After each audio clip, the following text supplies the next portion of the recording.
Hi, and welcome back to another My Chat With by AussieTheatre.com. Today's guest is an accomplished performer, director, and former editor-in-chief of Aussie Theatre. Recent directorial credits include She Loves Me at the Hayes Theatre and the Newcastle premiere of Mamma Mia. Her upcoming production is Chess, presented by the very popular theatre company, set to make its premiere in February 2021. My name is Gabi, and this is My Chat with Erin James.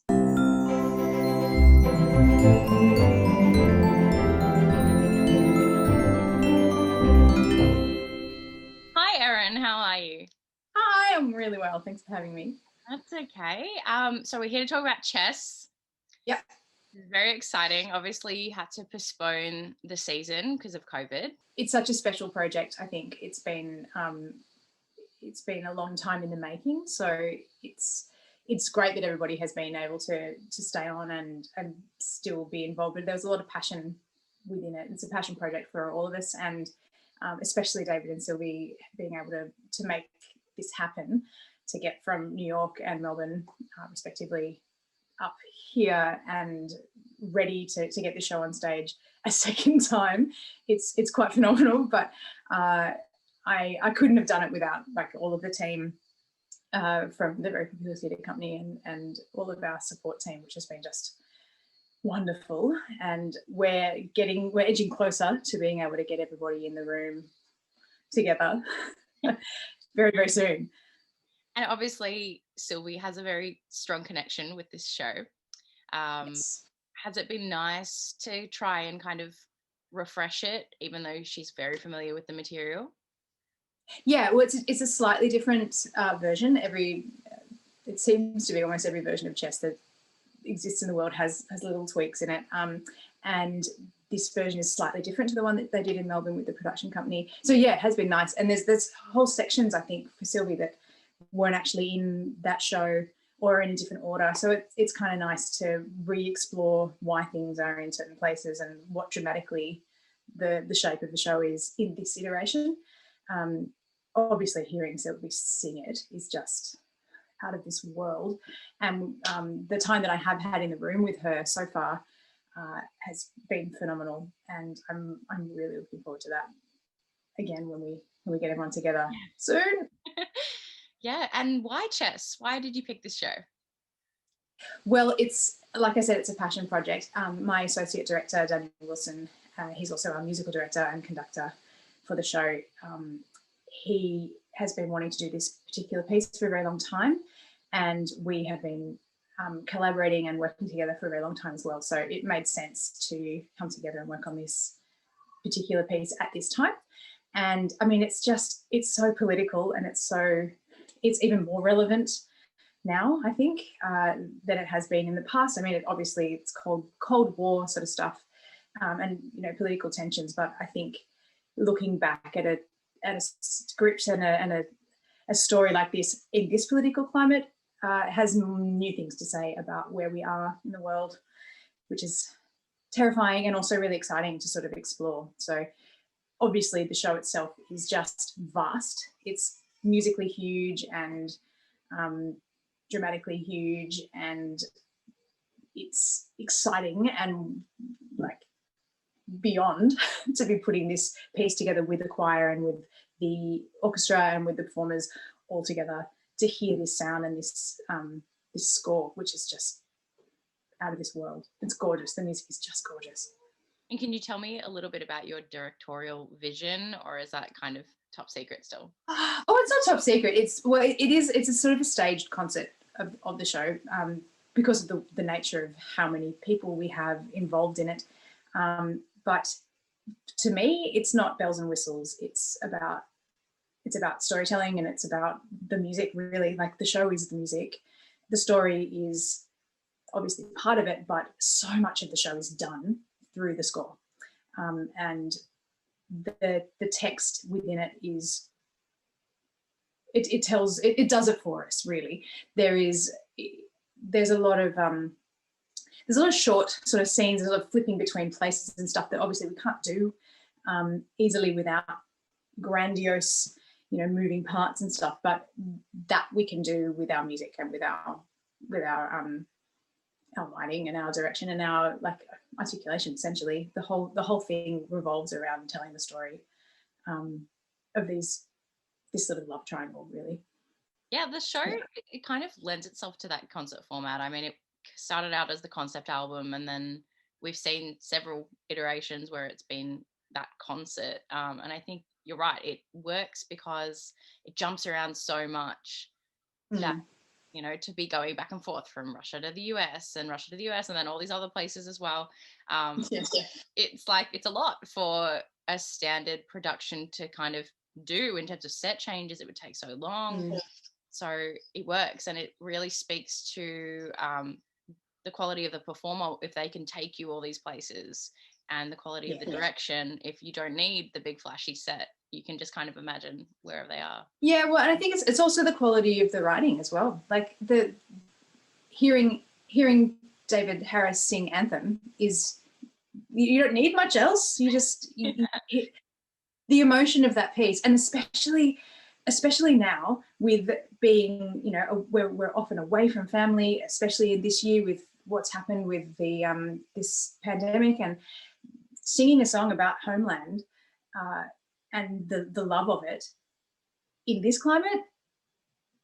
I don't need things moving around. I don't need a flying bubble. I just need the text, and I need the people who can perform and deliver this material in the best possible way, and we have that. So I'm done. And how has directing chess been different? Obviously, your last show was Mamma Mia. How has it been different? They're very tonally different to direct. I mean, I work differently depending upon the material and depending upon my cast and depending upon the parameters that I'm, you know, that is restricted around, you know, timing of people and how this all works. So because we have the core cast of the show are locally based in Newcastle, we've been working with them a lot, and we only get a short period of time when we have David and Sylvie with us together. So we kind of have built the show around what I see, and then when we get David and Sylvie in the room, my core cast know that we have built to a certain point, and then we play. So we kind of have, I mean, a lot of it has been thought for me at this point. It's just been a lot of thinking and a lot of planning and a lot of well, we could try it this way, we could try it this way, we could try it this way, but there's a lot of discussions yet to be had because we haven't had the whole company together yet. We were days away from that when we got locked down, and it got postponed. So it's kind of, we're building back up to that point again now. So it's been a very interesting experience in that regard, because it's been simmering for a very long time. This project has been sitting there in the back of my mind. I've been thinking about this show for such a long time. And yes, it is very different to Mamma Mia. That was a show where we, you know, in the room built it with everybody at the same time, and it, you know, it was very much a collaborative effort with the company and myself and my team. This time, because of where we are, the pandemic and everybody being away, we kind of got to a certain point, had to leave it, think about it, and now we're back in rehearsals again. We are reshaping, we're moving. We've had a couple of cast members that have had to move on because of various things, but mostly the ensemble and the principal cast are the same. So we're just re-engaging in those discussions again. In a kind of poetic way, I think having that time, especially with such a political piece and with everything going on this year, it's only going to benefit the show having that new time. Absolutely. It was only good. We don't do that for any show, I think, unless it was completely time sensitive. So allowing this amount of time for our performers and for our team, for all of us really, it just gives a new perspective on the material itself and the way that we approach it. Obviously, there are restrictions that we are still negotiating in place for, you know, having people on a stage itself, and that's fine too, because it's exciting to think about the different ways that we can present the same idea. You know, A, B, C, D, E, F, G to Z plan, and that's also good to get back into being able to use your brain in that way creatively again, which is just something else. You know, we're still seeing the West End and Broadway shut till mid next year at this rate. And I think it's a little bit of pressure, but it's also quite exciting to see that we are kind of steering the ship of where we can go post-pandemic and what changes need to happen and how we can successfully adapt the industry to suit this COVID normal.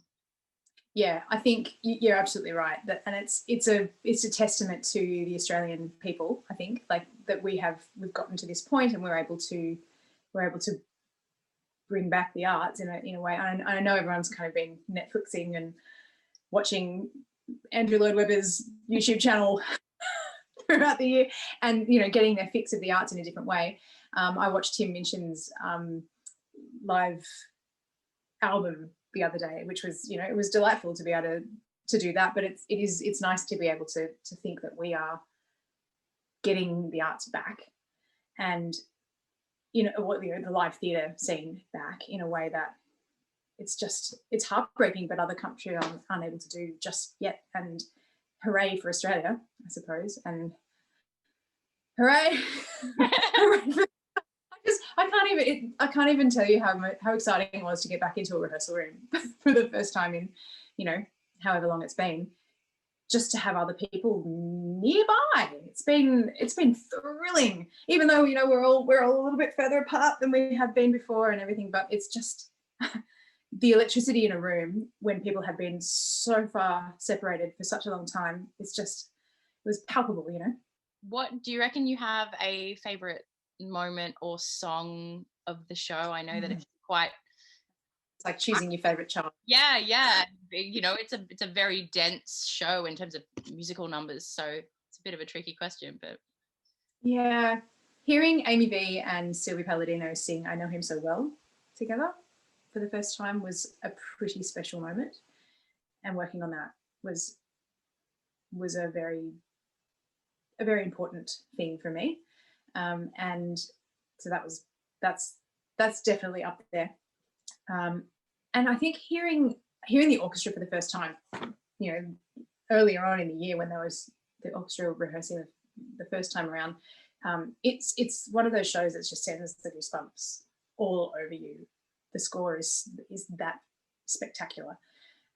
So I think a combination of putting it in the theatre, in the venue, and the combination of the talent that we have working on this show and the piece itself, hopefully, will culminate in some sort of electrifying experience, which is the plan. But for me, yeah, I think I Know Him So Well at the moment. That wins. Amazing. Thank you so much, Erin. It was nice. Lovely to see you. Yeah, you too. Yeah, you too.